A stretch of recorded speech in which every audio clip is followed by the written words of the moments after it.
বাংলার গো রক্ষকরা বৌদি আর বাউন্সারে আটকে, সায়ক সুস্মিতার সোশ্যাল তরজায় খোঁচা রাহুল অরুণোদয় ব্যানার্জি।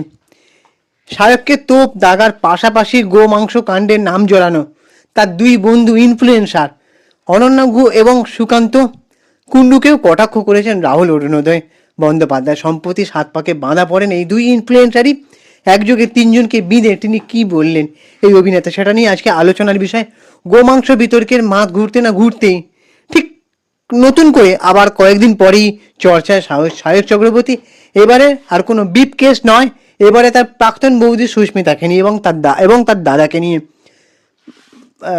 সুস্মিতার একটা লাইভ দেখছিলাম, সেখানে সে বলেছে নাকি তার দাদা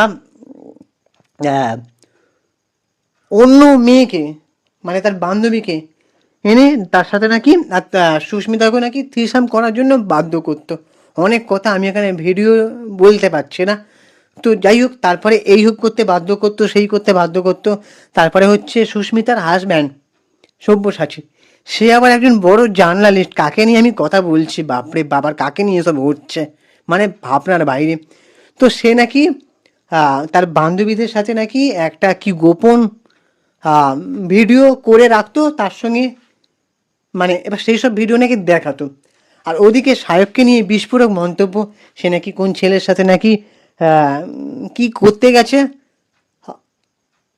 তার তার ধনিয়া পাতা ছিঁড়ে গেছে। মানে ভাবো, এমন মানে কাণ্ড ঘটেছে, সেটা নিয়ে ফেসবুকে লেখালেখি হচ্ছে যে কিরে ভাই।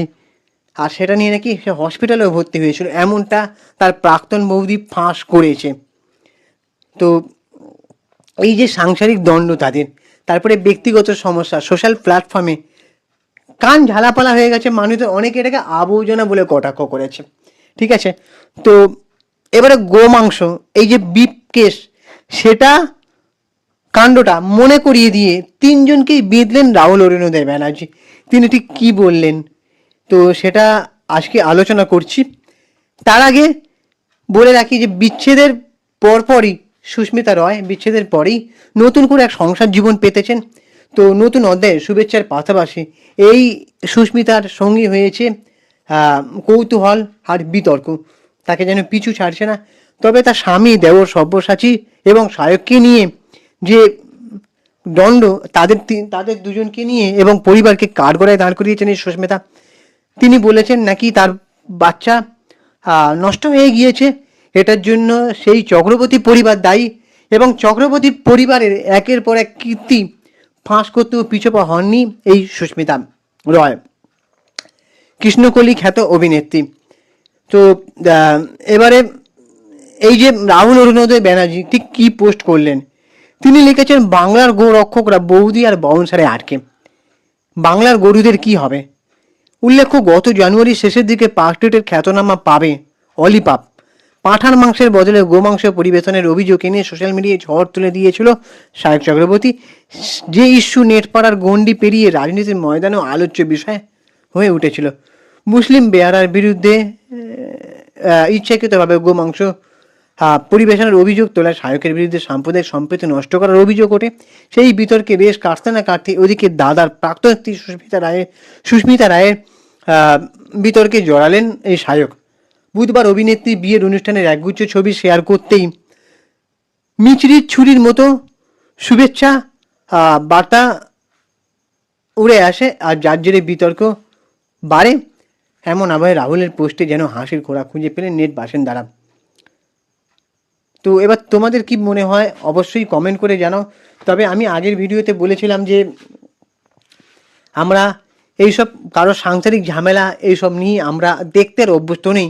এবার অনেকে বলবে আমাকে, তুমি এসব নিয়ে তাহলে কন্টেন্ট বানাচ্ছ কেন?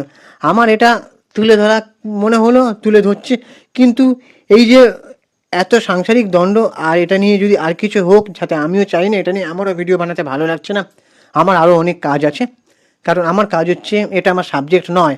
আমার সাবজেক্ট হচ্ছে সিনেমার ইতিহাস তুলে ধরা, কোনো ইনফরমেটিভ ভিডিও বা অচেনা ইতিহাস তুলে ধরা, এটা আমার কাজ। তবে এমন বিতর্ক, এটাই নিয়ে বলার উদ্দেশ্য আমার, এসব সাংসারিক ঝামেলা এগুলো থেকে দূরে থাকাই ভালো। মানুষজনের, আর মানুষজন এক পক্ষ এসব বিশ্বাস করে একজনকে তোপ লাগাচ্ছে, দাগ লাগাচ্ছে, এটা উচিত নয়। আর এসব থেকে আমার মনে হয় ইগনোর করে যাওয়া বা স্ক্রোল করে বেরিয়ে যাওয়া ভালো। কারণ এই সায়ক চক্রবর্তী একটার পর একটা মানে বিতর্ক তৈরি করছে, কখনো অলি পাপ, কখনো এই পাপ, কখনো তারপরে আবার এই প্রাক্তন বৌদিকে নিয়ে পোস্ট, এগুলো বন্ধ হওয়া উচিত। এদের ঝামেলা যদি সত্যি হয়ে থাকে, এরা আদালতে যাক, এরা সেখানে গিয়ে মীমাংসা করুক। তো এসব নিয়ে আমাদের মাথা ব্যথা নেই। এসব সোশ্যাল মিডিয়া সত্যি আবর্জনা বলে আমারও মনে হয়। তো এবার তোমাদের কি মনে হয় তোমরা অবশ্যই কমেন্ট করে জানাতে পারো। আর আমাদের ইউটিউব চ্যানেলটাকে সাবস্ক্রাইব করে দাও, ভিডিওটাতে একটা লাইক দাও, ভিডিওটা শেয়ার করো পারলে। আর আমি ইনস্টাগ্রামে রয়েছে সুপ্রিয় বৈতল সেনা মিডিয়া অথবা চিঙ্কি বাবু 2531, ওখানে ছোটো ছোটো ইনফরমেটিভ ভিডিও আছে, তোমরা দেখে জানিও কেমন মানে ভালো লাগবে। তোমরা ওখানে গিয়ে ফলো করে দাও। টাটা, দেখা হচ্ছে পরে ভিডিওতে।